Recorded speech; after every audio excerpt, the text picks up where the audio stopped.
મારી જિંદગીની બે બાબત બહુ ગમે છે. એક, રાતની નીરવ શાંતિ, અને બે, સવારની મારી પ્રફુલ્લી માનસિક સ્થિતિ. મને બંને બહુ ગમે છે. સવાર જ્યારે હું શરૂ કરું છું ત્યારે હું મારો જમણો પગ ધરતીને અડાડું છું, પહેલું જ કામ. અને પછી બોલું છું, ઓમ ગમ ગણપતાય નમઃ. ગણપતિ અમારો વિવેક છે, અને ગણપતિને કહું છું મારો વિવેક જાળવજે આખો દિવસ. વિવેક એટલે હું આ કરું કે આ ન કરું, આ સાચું છે કે ખોટું છે, એ હું પોતે નિર્ણય લઉં. કોઈ કાયદા નહીં, કોઈ નિયમ નહીં, કોઈ કહે એમ નહીં. મને એવું લાગે આ સાચું છે, મારે કરવું જોઈએ, મારે આ નથી કરવું કેમ કે ખોટું છે. આ વિવેક. એ પ્રાર્થના હું પહેલી ગણપતિને કરું, અને ગણપતિને મેં મારી નજર સામે રાખીને મારા હૃદયના દરેક ધડકનમાં કરીને હું પછી બીજો પગ મૂકીને આગળ કામે ચાલું. મને ખબર છે હવે મારે જોવાનું નથી, મારે ખાલી વિવેક જાળવવાનો છે. આખો દિવસ ભરપૂર જેટલી મારી શક્તિઓ છે એને ઠાલવી અને વિકસવું છે.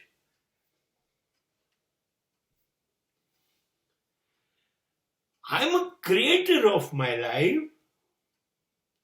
હું મારો સર્જનહાર છું, હું મારું જિંદગી ઘડવાનો છું. મને એક દિવસમાં 1440 મિનિટ મારો ગણેશ આપે છે. જા બેટા. વક્રતુંડ મહાકાય સૂર્યકોટિ સમપ્રભો નિર્વિઘ્નમ કુર્મે દેવ સર્વકાર્યેષુ સર્વદા. ગણપતિને આ કહીને નીકળું છું, અને 1440 મિનિટ પછી સાંજે મારી જાતને હું બદલાયેલો લઈને પાછો ઘરે આવું છું. હવે મને રાત્રિનું અંધારું ગમે છે. પછી મારું કુટુંબ, મારા મા બાપ, મારા બાળકો, મારી પત્ની સાથે બેસીને પછી જ્યારે મને એમ થાય છે બસ, અને ત્યારે હું આંખ બંધ કરીને પૂછું છું મારી જાતને કે ખુશ છું તું? મજા આવી? સંતોષ છે તને? Are you satisfied? અને મારી અંદરથી કોણ જાણે એવું કંઈક નીકળે છે જે મને હતો એના કરતા વધારે શાંત કરી દે છે. એટલો બધો શાંત કરી દે છે. અને ત્યારે હું અંધારામાં એ નથી વિચારતો કે મને શું મળ્યું, એ નથી વિચારતો.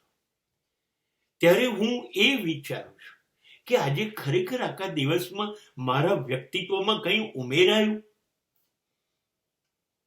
અને જો જવાબ મળે હા ઉમેરાયું, તારી અંદર કંઈક નવું ઉમેરાય, તું કંઈક થોડો નવો બન્યો, બસ. અને મને જે શાંતિ મળે છે એ મારા અંધારામાં મારી કમાણી છે. આમ દિવસની શરૂઆતમાં મને તૂટી પડવાનું મન થાય છે. કંઈક નવું કર, કંઈક નવું કર. સાંજે એક નવો ડીકે લઈને આવજે. આ શરૂઆત છે. અને સાંજે હું જ્યારે આંખ બંધ કરીને બેસું છું એકલો, મારી જાતને કહું છું જોઈ લે તું થોડુંક બદલાયો છું, ત્યારે મારી અંદરથી અવાજ આવે, યસ સર, અમને નવો ડીકે મંજૂર છે.